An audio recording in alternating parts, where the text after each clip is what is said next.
En ligne, Grégory Joron, bonsoir à vous du syndicat SGP Police FO.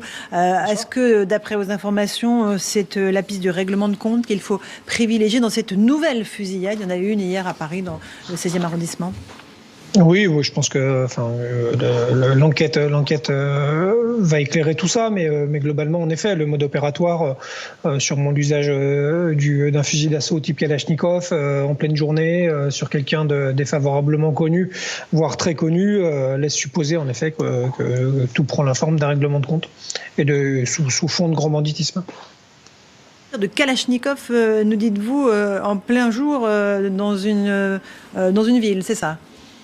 Oui, c'est ça, ouais. C'est malheureusement un fait divers dramatique, puisqu'en plus il y a une enfant qui est touchée, ça prend tout de suite une autre dimension, mais le fait que ça se passe aujourd'hui en pleine rue à 14h ou un peu avant, ça reste quand même inquiétant, puisqu'on franchit, on a l'impression des caps de plus en plus vite et de plus en plus dramatiques et violents dans nos rues, quoi. Ça reste une réalité.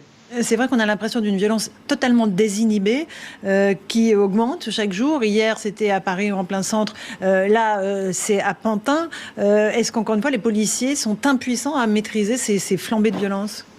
Alors c'est encore une fois sur fond de règlement de compte, de grand banditisme. Rappelez-vous les années meurtrières sur Marseille ou dans des grandes villes où forcément sur fond de trafic de stupéfiants et autres encore une fois autres axes de grand banditisme, ça a toujours existé. Maintenant ça se faisait souvent le soir, souvent dans des quartiers particuliers, souvent c'était bien préparé. Là on a l'impression qu'encore une fois on franchit un cap tout simplement parce que ça arrive dans notre quotidien. Dans un quartier calme, en pleine journée. Donc évidemment, c'est d'autant plus choquant que quand ça se passe pas sous les yeux de témoins en pleine nuit, ça revêt pas évidemment le même caractère. Grégory Joron, on a eu hier des images de ce qui s'est passé à Étampes où des patrouilles de police ont été prises à partie par des voyous. On voit ici à quel point les policiers à moto tentent d'interpeller des individus et puis très vite il y en a qui arrivent, il y a une espèce d'effet de foule et on voit très bien les deux policiers qui se retrouvent pris au piège, obligés de fuir, en tout cas en faisant attention à ne pas être totalement pris en tenaille par les différents assaillants. Ce sont des scènes que vous vivez tous les jours désormais sur le terrain ?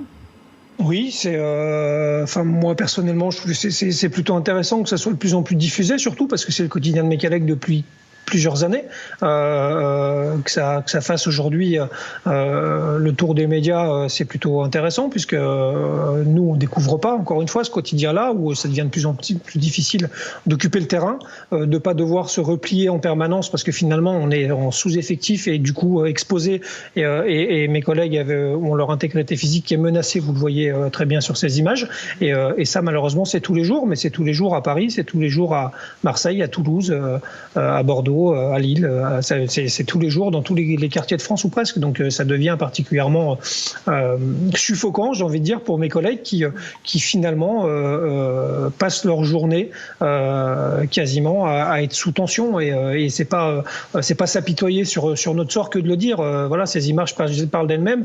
Vous avez eu et je vous en remercie de la délicatesse de nous enlever aussi le son puisqu'on a aussi des commentaires qui font preuve d'une bêtise absolue et avec des gens qui s'expriment et on a l'impression qu'ils ont à peu près 5 mots de vocabulaire à leur actif, ça fait plutôt peur et c'est cette violence-là aussi verbale que je trouve que je trouve aussi inquiétante puisque elle met en lumière les actes qu'on peut voir avec des policiers pris à partie, des policiers insultés, des policiers menacés de mort. Voilà. Grégory Joron, une réaction à ce qu'on vient de dire ? Je partage évidemment beaucoup de choses. Après, je vais pas faire le procès de la justice parce que ça serait encore une fois assez paresseux intellectuellement que de prendre ce genre de raccourci. Maintenant, c'est vrai qu'on a une vraie question de réponse pénale, de moyens. Je crois que c'est pas 6 ou 7 000 places de prison qui avaient été déclinées dans le programme d'Emmanuel Macron, c'est 15 000. Je crois qu'on en est très très loin. Et évidemment, ça colore les décisions de justice, puisqu'aujourd'hui les magistrats prennent des décisions avec souvent un compteur au-dessus de leur tête qui leur indique qu'ils ont peut-être qu'une ou deux places de prison maison, dans leur périmètre de libre. Donc évidemment, la sanction, même s'il y a une volonté, globalement ne peut pas s'effectuer. Et après, on connaît aussi toutes les difficultés et les moyens de la justice pour le suivi des peines.